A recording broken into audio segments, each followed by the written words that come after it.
Hello, good afternoon, everyone. Welcome to the Little Saigon Creative Space. This is this is the first time that we've held a public event, and we're so happy to welcome the City of Seattle and to be signing a bill today to acknowledge the Seattle Rescue Plan. So we're very excited. Thank you all for coming. My name is Quinn Pham. I'm the Executive Director for the Friends of Little Saigon. We're a community and economic development nonprofit in the Chinatown International District. A lot of our work is focused on supporting small business and doing arts and cultural programming for the Vietnamese American community. And through COVID, it's been very challenging, but with the support of the city and our community partners, we've been able to provide a lot of resources and opportunities to our neighborhood and our community. And so we thank you for coming here today and recognizing the Little Saigon Creative, which is a huge project that was completed the end of 2020. And we weren't able to open officially. So this is kind of our unofficial opening with everybody. The Little Saigon Creative is a community and cultural gathering space. It was born out of a long-term vision for something called the Landmark Vision Project, and that combines the hope for affordable housing, affordable commercial space, as well as a community cultural gathering space in the neighborhood.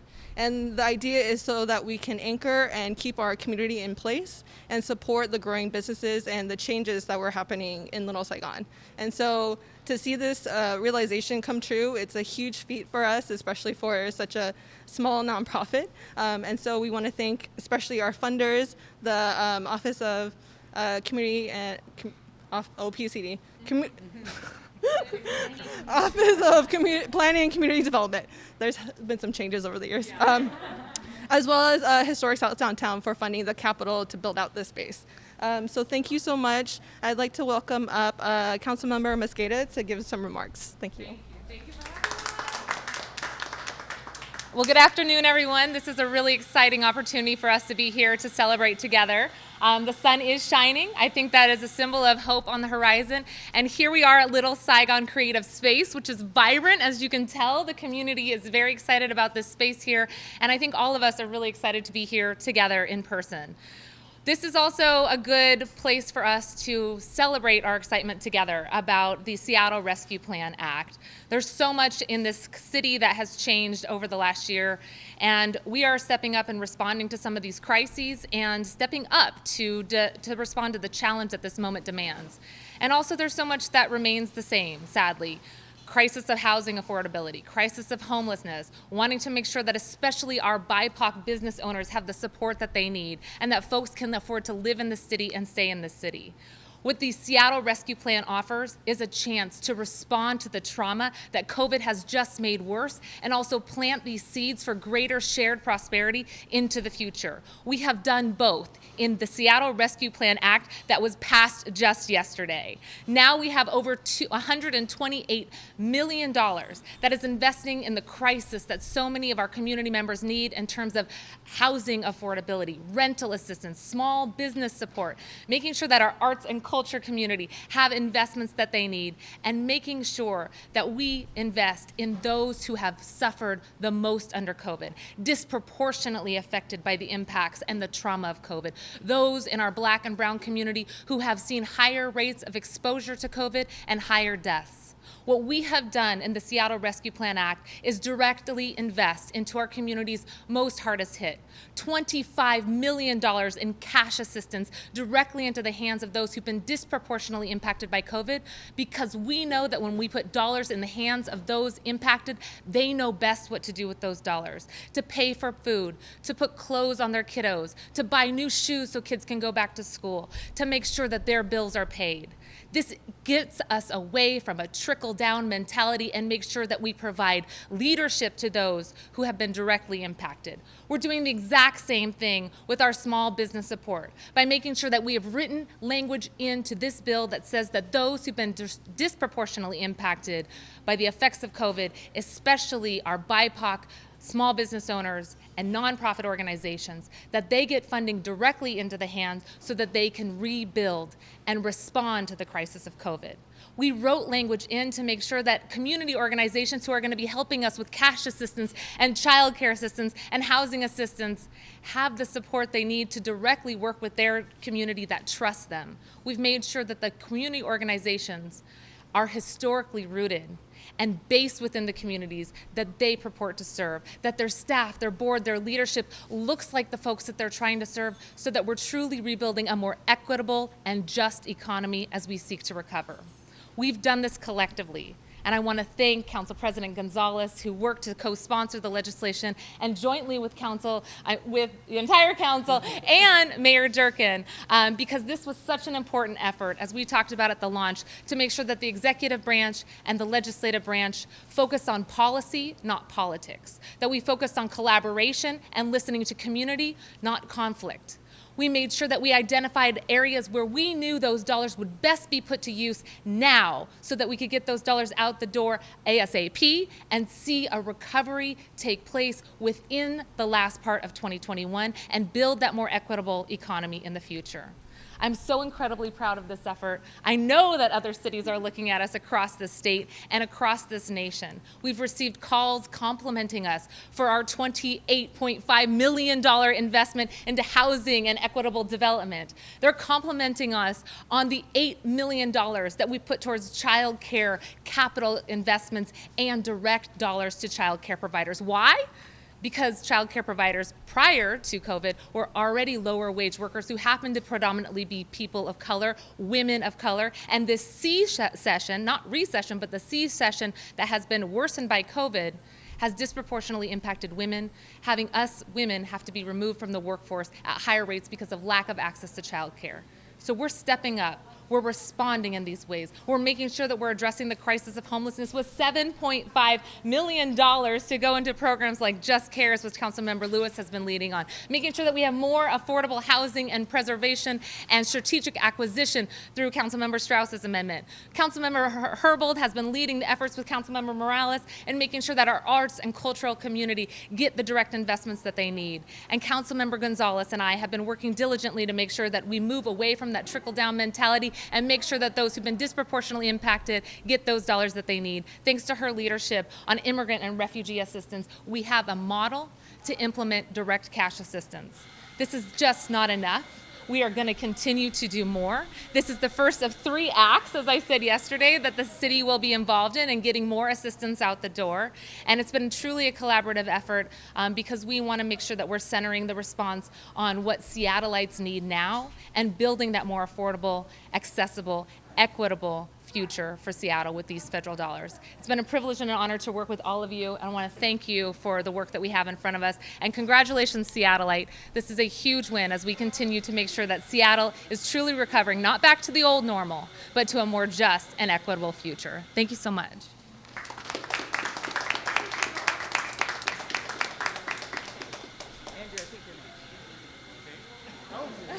Okay, well, thank you. All right, well, it's hard to follow Budget Chair Mosqueda, but I'm going to do my best. And it's really great to be here and see the sun out today because we've come out of the storm and this is what's on the other side of it. And the package that we have here today that was assembled by Mayor Durkan, by Budget Chair Mosqueda, by Council President Gonzalez, builds on other efforts throughout our region to make progress on what we know the biggest post-COVID challenge we face is, which is homelessness and the crisis of so many of our neighbors experiencing homelessness in our community.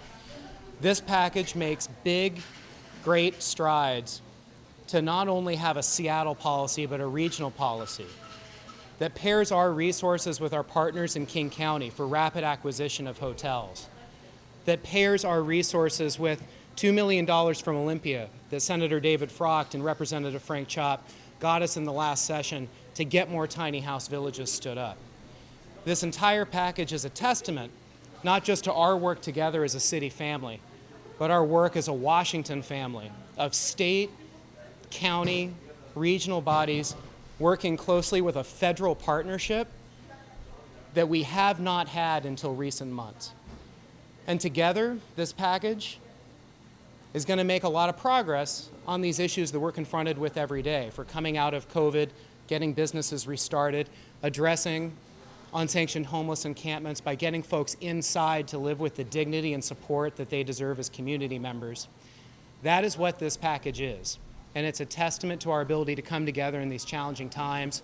I could not have been more excited to vote for it.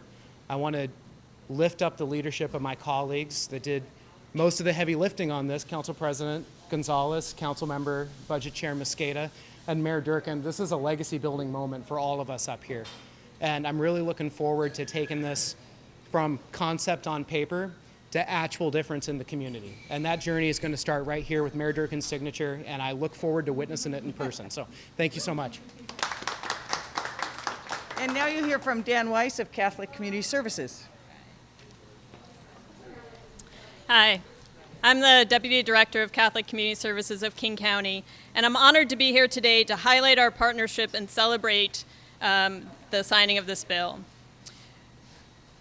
Catholic Community Services is working with the City of Seattle to expand and create an array of innovative housing and services for people experiencing homelessness in our community. The Seattle Rescue Plan and the American Rescue Plan Act enables communities to address the economic impact of the pandemic. Locally, our city leaders have recognized this once-in-a-lifetime opportunity to move beyond survival services and to truly address housing affordability in our region. We finally have a robust federal investment in affordable housing and local leaders who believe that we can and must act quickly. Throughout this pandemic, folks in my organization and others have been working day and night to help keep people healthy and alive. I'll never forget a particular Saturday night when we learned that 6 people at one of our congregate shelters had COVID and 10 others had to go into quarantine because they were exposed. We needed to shut down the shelter that night and move everybody else who wasn't sick or in quarantine into a hotel room. I was there as people arrived at a hotel by bus late at night with all their possessions hastily packed in a bag. I remember showing a woman how to use a key card to open a hotel room door, something that she had never done before in her life. There was genuine fear in her eyes when she looked at me and asked, "How long will I be here?" And I had a mask on, a face shield, the whole thing. I was an absolute stranger, and all I could say honestly was, I don't know. None of us know what tomorrow is going to bring. This pandemic has left many in the social services working with our unhoused neighbors exhausted. So many of my colleagues have gotten sick. So many of our clients have suffered tremendously. But this is not a time to rest. It's a time to find a new resolve, to take the lessons that we've learned from this health crisis and to unite in a common goal. We know that our neighbors are healthier when they have a dignity of a door, a key, and a stable home. We know that we're all healthier when our neighbors are housed. The Seattle Rescue Plan does a unique thing in that it recognizes that we need to create and fund many paths out of homelessness. With this funding, Catholic Community Services will help people keep their housing by paying back rent and providing legal services to mitigate debt with landlords. They'll help families access emergency housing vouchers so kids can stay in their school. We'll help a person who just needs a little bit of support through rapid rehousing, and folks that need deeper support connect to behavioral health through our enhanced shelters. And we will develop new affordable housing units. We know that there's not just one path out of homelessness. Poverty impacts every facet of a person's life. For the folks that I helped check into the hotel that Saturday night, amidst all the fear, those folks were still on a path towards health and safety. Beyond that hotel stay, some just required short-term financial assistance. Some needed longer-term supportive housing. It's the job of my team to walk with people and allow them to guide us down their path out of homelessness. To do that work, though, we need infrastructure. We need affordable housing. We need to reverse discriminatory housing policies. We need to fund and tackle poverty in this community. And this is that time to build that infrastructure, to stop fighting over who deserves housing, to stop prioritizing one group over another, This is the time to create paths for everyone, to create a city where people are healthy and housed.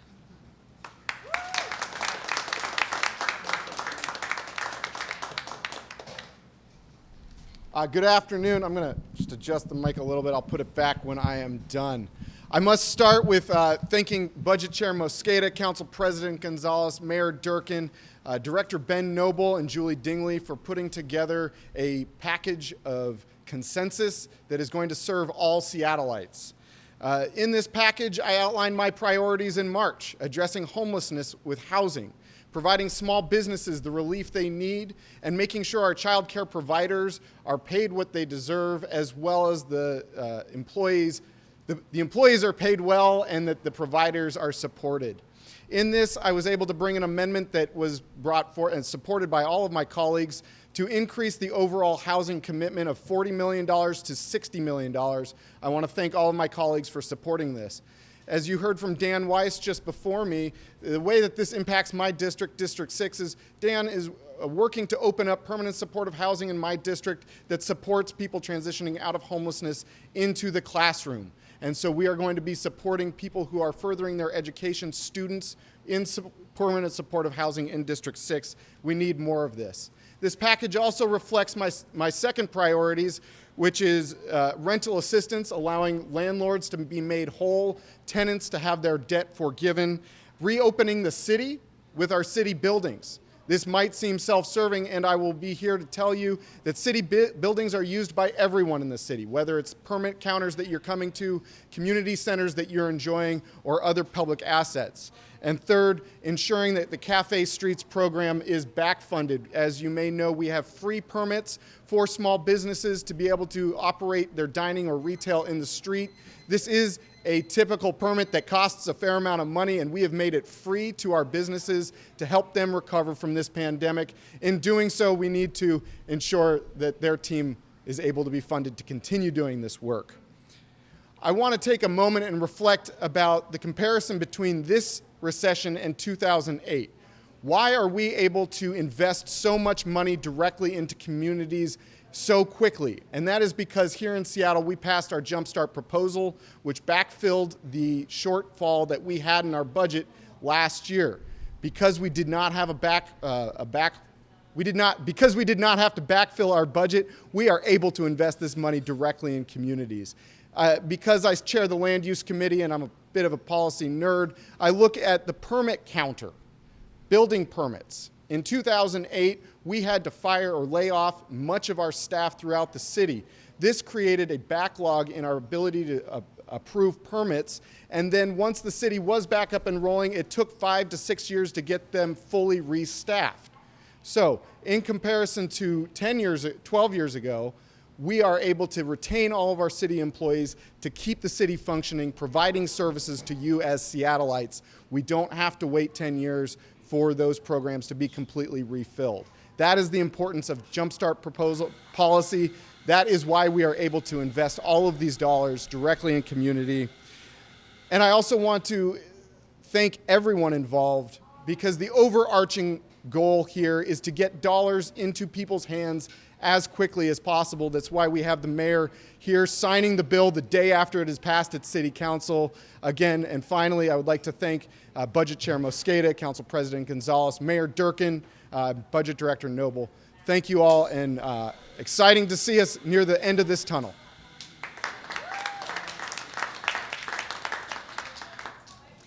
Hey everybody, I'm going to keep it really short. I also want to echo the thanks and appreciation to the leadership of the mayor, Budget Chair Mosqueda, Council President Gonzalez, for delivering a package that was largely a consensus package. I really appreciate the work that they've done to bring to council a bill that represents the council members' priorities as expressed in the resolution that the council passed earlier this year. And that resolution, identifying what our individual priorities were, was in response to a public hearing. So I really hope and believe that this package is not just a reflection of your leaders' priorities, but of the public's priorities.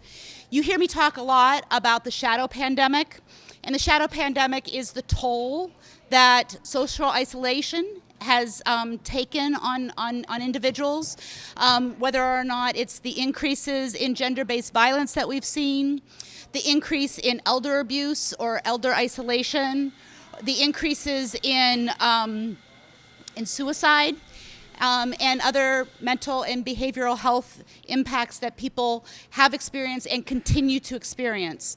This package has $35 million of trauma-informed investments to address services needed by advocates and victims of folks who are working on behalf of folks who have experienced gender-based violence, has funds focused on senior isolation, and has funds focused on behavioral and mental health needs, as well as diaper delivery services, which are really important. And believe it or not, there's a mental health link for diaper services.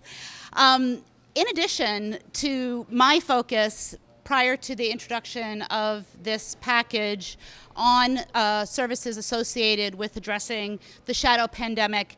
After the package was introduced, I was moved by the very persuasive advocacy of our arts stakeholders, our arts and music, our creative economy advocates, that we needed to do more in this package to address those needs. 18% of Seattle's GDP derives from the creative economy. That's 4 times the size of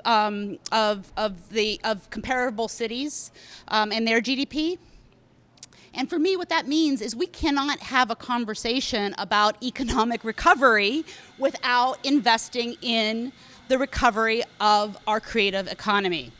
And so there are 2 parts of this package that are really important to me. One relates to investing in the creative arts organizations focused on small and BIPOC-run organizations. And the second component is focused on direct payment assistance to artists among workers in our city that are among the hardest hit.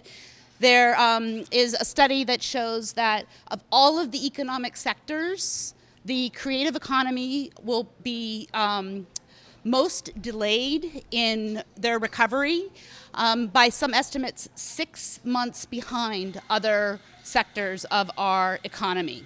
And so with that, I'm going to hand it over to our creative economy advocates. I'm going to start, I think, with Reese Namura with the Seattle Music Commission, and hear from him because he is much more eloquent.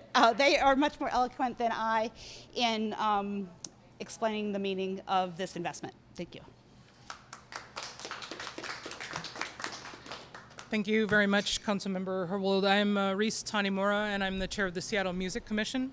I'm also the managing director of Northwest Folklife, which incidentally reached its 50th anniversary this year amidst the pandemic. So I'm actually very happy to be here in this space, this cultural, creative, and community space to talk about cultural investments. I really want to thank Councilmember Herbold, as well as Councilmember Morales and Mosqueda, and all of the council members and Mayor Durkin on your leadership in recognizing that cultural and creativity activity is an essential resource, and funding and investing in the cultural community is an essential strategy in recovery, and not only recovery, but rebuilding to a level that is going to be beyond what we saw in 2019. Twofold. One, we have so many artists, culture bearers, creatives, creative organizations, cultural workers, that during this time that was not only a pandemic, but also an awakening of racial, social, and economic justice issues, Black, Brown, and Indigenous artists and culture bearers did a lot of work around organizing and continuing to make sure there was mutual aid and resources for their communities, not only in material goods, but also in mental health and community health. And I know that all of you were stuck at home, that you indulged in media, movies, games, music, and all of those things which had the hands of many, many, many creative workers and cultural workers within that. So as we move forward, we really appreciate the $3 million investment to our organizations and the direct naming of our artists and culture bearers within the $25 million direct cash assistance. We really believe that this will help us create a better future for not only for our sector, but also for the greater Seattle community, and ensuring that we are not just recovering or rebuilding, but that we are actually having a cultural renaissance in the city of Seattle. So thank you very much.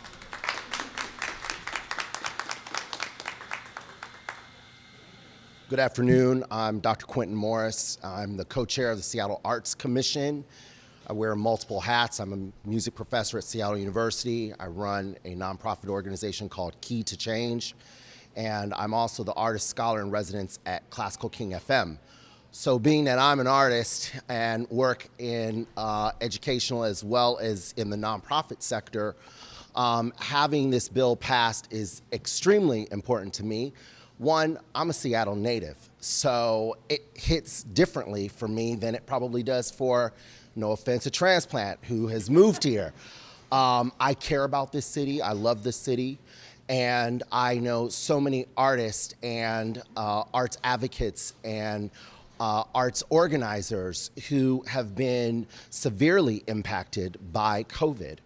And so having this relief bill passed today allows those people to receive and feel some relief here in this city.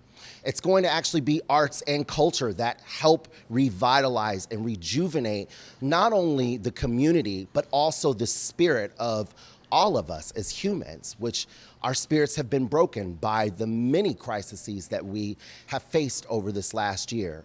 So I want to, of course, thank Councilmember Herbold, as well as Morales and Mosqueda. Thank you so much for your support in this, as well as all of the Seattle Arts, or excuse me, all of this City Council for your support in this. I also want to, of course, acknowledge my arts commissioners for their hard work and support in this.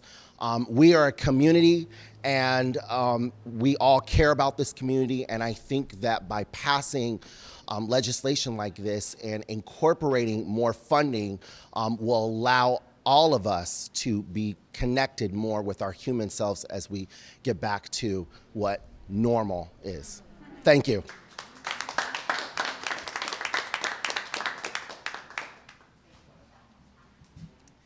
Good afternoon. My name is Kamala Saxton. I'm one of the co-owners of the restaurants Marination and Super Six. I'm also the co-chair of the Mayor Small Business Council. And I'll apologize in advance if you guys thought the other Kamala was here. She's in the other Washington, so I'm sorry if I got some of you guys excited. I am incredibly grateful to the council and to Mayor Dorkin for your leadership on the Seattle Recovery Plan. We've heard the term, we're all in this together. I think the council and the mayor and the city has been in this together to get this bill passed. This is not easy. I don't know how you guys did this. There's no playbook for this. We've never been a pandemic, but I appreciate the council and the mayor's acting as a provider and a caretaker for all of Seattle stakeholders. More specifically, as a small business owner, what it allows us to do is it allows us to caretake and provide for our employees. And our employees have always been our #1 priority, but it's never been more evident than during the pandemic. I have never been more proud to be a small business owner. My role has changed in how we approach business because we approach business with our employees first now. We appreciate everything they did and how they hung with us during this pandemic. And this bill really does allow all small businesses that lifeline, another lifeline, to continue to do what we do and to continue to do it in the city in which we love. This is a great day for Seattle. It's a great day for Seattle stakeholders. It's a great day for Seattle small businesses. And thank you for hosting this here in Little Saigon, a community that needs all of our support as well. So thank you so much.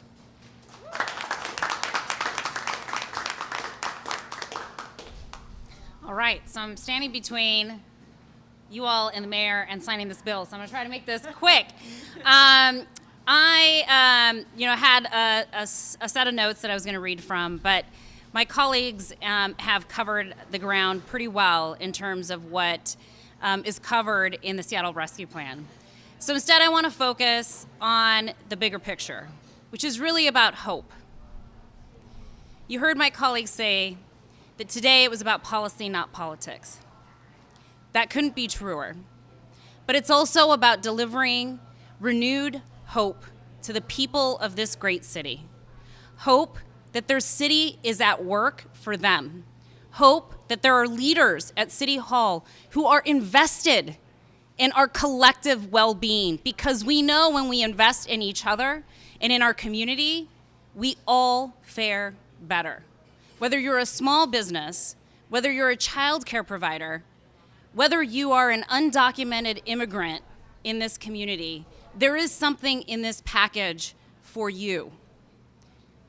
There is something in this package for you if you are a member of our LGBTQ community who's about to celebrate Pride this weekend. Happy Pride, by the way. There is something in this plan for everyone in our city who has been faring the storm that is this pandemic.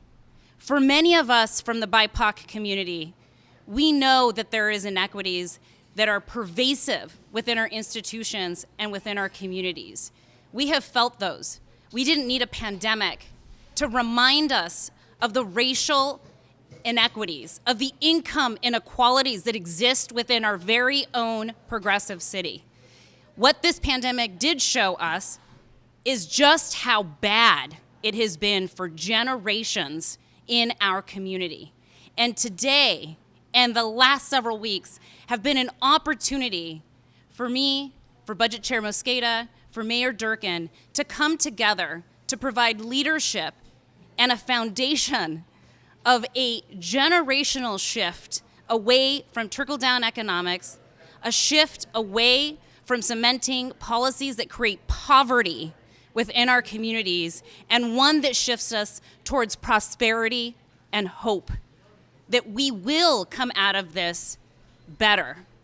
I believe that to the bottom of my heart, in my core. I believe that Seattle Rescue Plan will be the biggest down payment on shifting us away from policies of poverty and inequity, and one towards where we can build, define, create a new normal that includes us, that includes organizations like Friends of Little Saigon and this wonderful model of community collective economic empowerment. This is the city that we are starting to build. We have an opportunity to continue to build on this foundation. I believe we have the power to do that, and we have the power to do that when we are unified and when we are focused, laser focused on what we know will lift up our communities. So I am honored to be here. I am humbled by the opportunity to have been able to work with Budget Chair Mosqueda and with Mayor Durkan and with so many community leaders and with my fellow colleagues on the City Council. Today is a day for us to be proud. And on a personal note, I will say that just 4 weeks ago, I personally experienced housing instability in this city.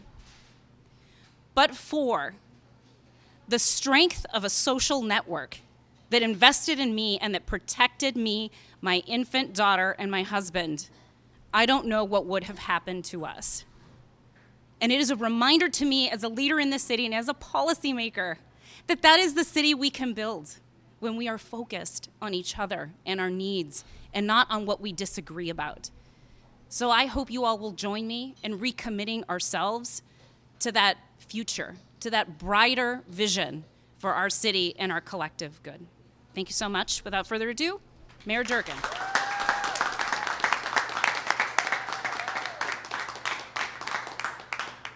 First, I want to thank everyone for being here, for the community members, for those who gave their input.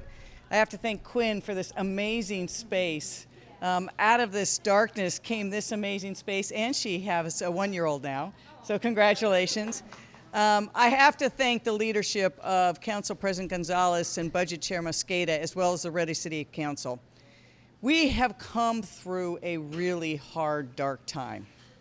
You know, we talk about when I grew up walking through the valley of darkness. I think that's where our city was. We knew already there were great disparities in our city, and we worked hard to address them. And then the pandemic hit. And it hit Seattle first and hardest with no playbook. We worked together with our public health experts, our governor, our county executive, the council, us together saying, how do we as a community get through? And we know how hard it was. It left no person untouched. We saw from the earliest days what happened to our small businesses and our workers and our creative economy. We had to pivot as a city to deliver hot meals to seniors, to give rental assistance, to give supports to our small business before there was any federal support. Today begins Seattle's renaissance, and I'm going to steal that term. Thank you very much. Because we can come back better and stronger. Without our artistic economy, we have no heart. We want a city with heart. Without a commitment to equity, we did not learn the lessons of the past 14 months. We know that we can be a better city. We know we have to be a better city. But we also know there's still people who have not made it through. We are not done with this pandemic, and it's not done with us. There's people who need that direct cash assistance just to get through. There's people who are going to need the child care in order to re-enter the workforce. Small businesses still need the support. So we have to do a lot of things at the same time. And I believe there's no city better positioned to do it than Seattle. Every time, every single time we asked this city to step up and do the hard things, they did it. We kept our social distance, we stayed at home, we closed our businesses, we lost our jobs, we wore our masks. And then when we knew vaccinations were the only way out, we stepped up and were the first city in America to get 70% of the people vaccinated. And to focus on the BIPOC community and to close those disparities. That gives us the ability to open up. So today I'm so proud to be able to sign this bill to show to the people of this city, but also the people of the region and the country, that when we come together, there's no stopping us. We still have hard challenges ahead. We all know that standing here, but we believe we have what it takes to address them, and that each one of these investments that people have thought about so carefully to get help to where it's needed, but to build those building blocks of a better city of the future. So it's a great day. It's the beginning not just of Seattle's recovery, not just of a coming back, but truly a renaissance. So with that, I'm going to be so proud to sign this bill.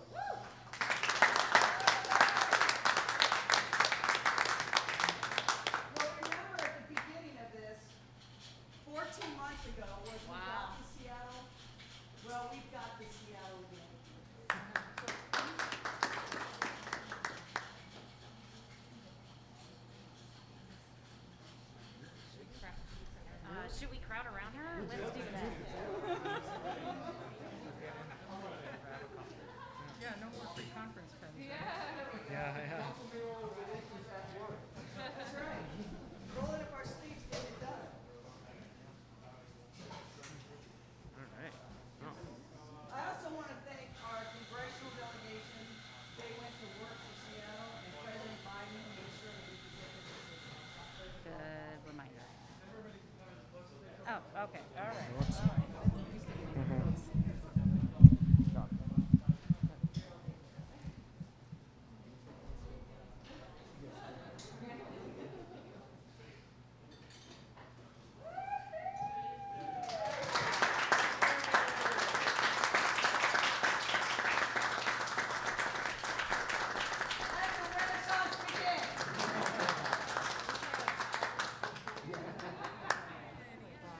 Dan, you never put the thing down. Oh, thank you. You never readjusted the thing.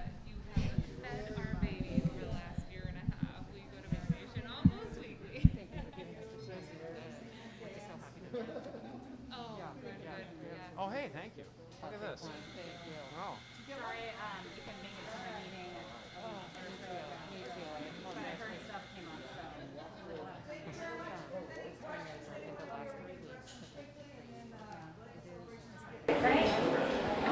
Can you comment on the fact that this was a unanimous vote? I mean, obviously that doesn't happen every day. To this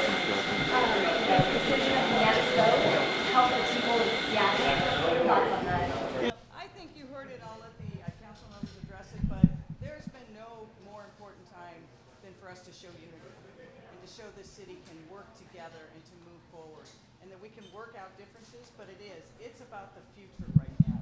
I don't know if Council President would like to comment on that. What was the question? I missed it. Unanimous vote. Oh, yeah. Sorry. So I think on that question, you know, for us, it was important to try to build something that we knew would get that unanimous vote ahead of introduction.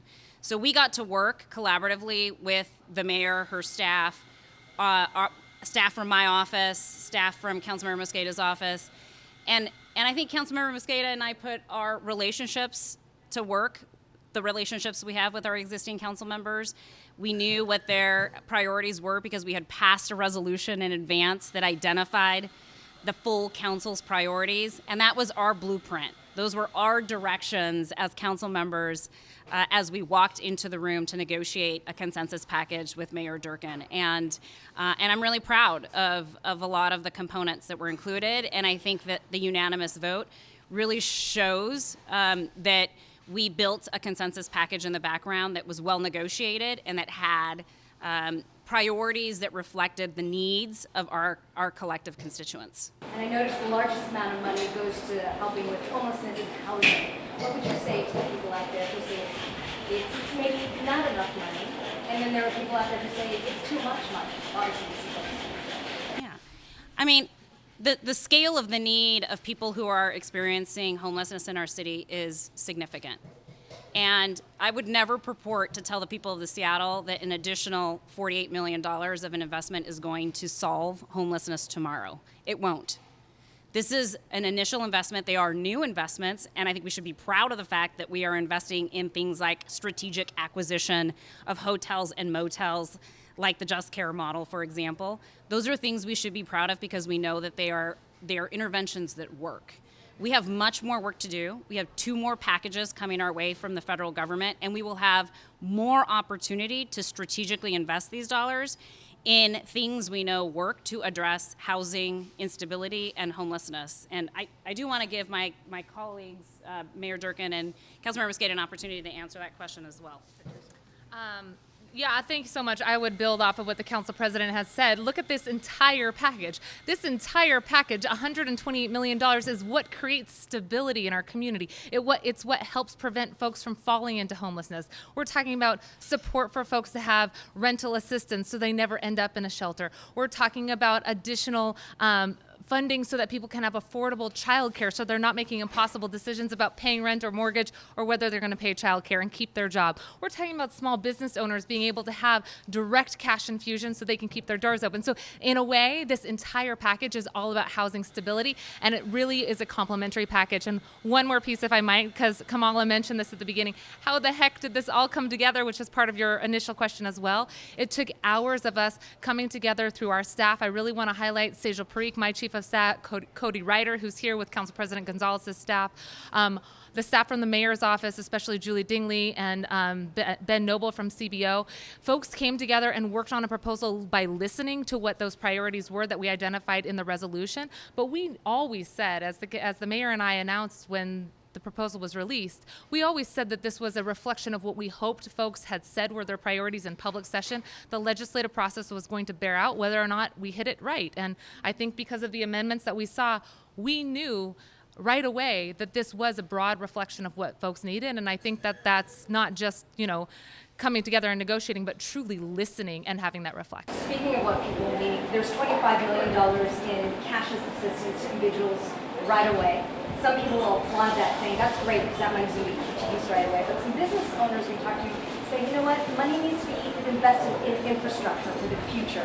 It's great that all this money's going to go out right away, but it's going to go like that, and we're going to need infrastructure, whether it's more money dedicated to teleworking and working from home or, whatnot. I think. Yeah. So we have to do a couple things. One, we have to lay the groundwork to reopen and recover. But there's some people who are still just hanging on. There's people who are so close to the margins. If we don't get them the direct assistance, our homeless problem will increase. There are people who need the income but couldn't get it for various reasons. As you know, many, for example, unemployment and stuff for people, either gig workers or immigrants and refugees, it wasn't available. So we had to recognize that we're not out of the pandemic yet and people are still suffering.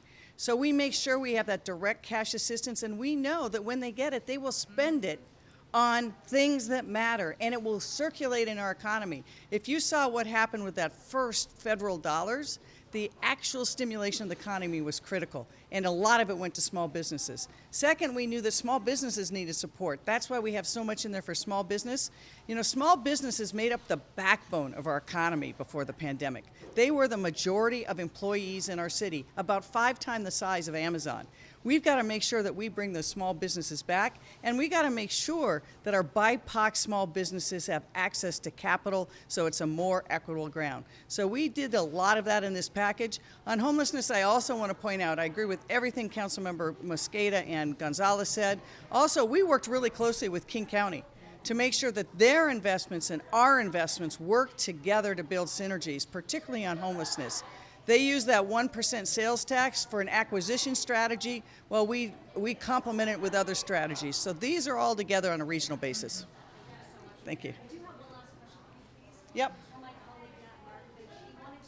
City Hall Park and the camp that exists there will be closed. So we've been working with the county on that, and the county is working on their process to use outreach to make sure that they bring people from the park to safer places. And once that happens, the city will restore the park and help maintain it so that it can be open for everybody to enjoy.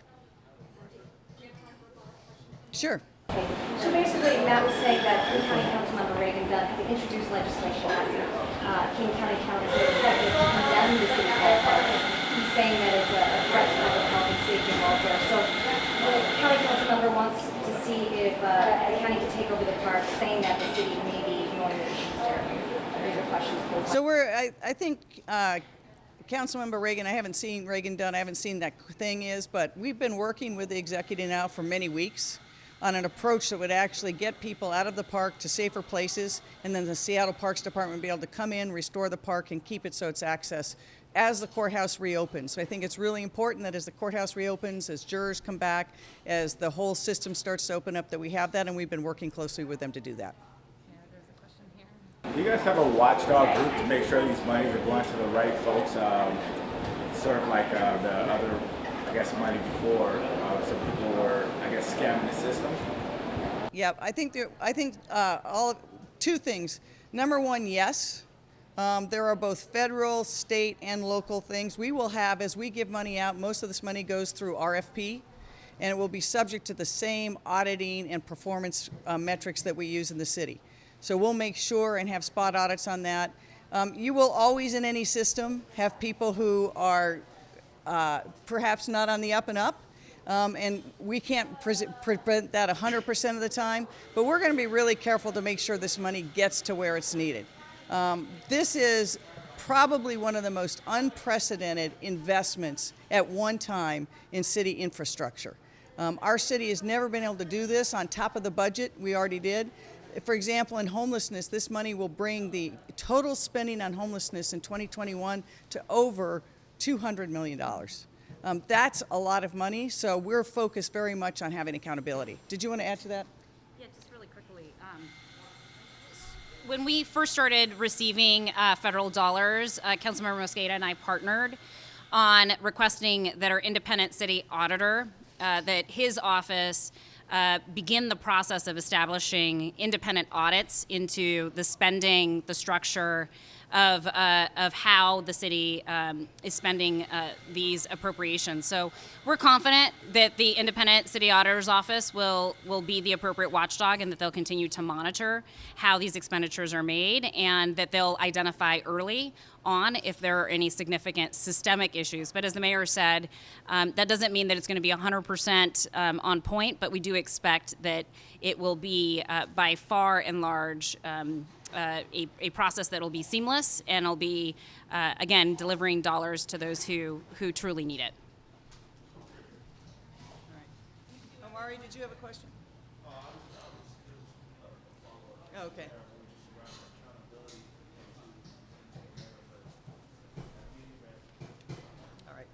Thank you very much. Thank you, everybody. Thank you. It's a great day.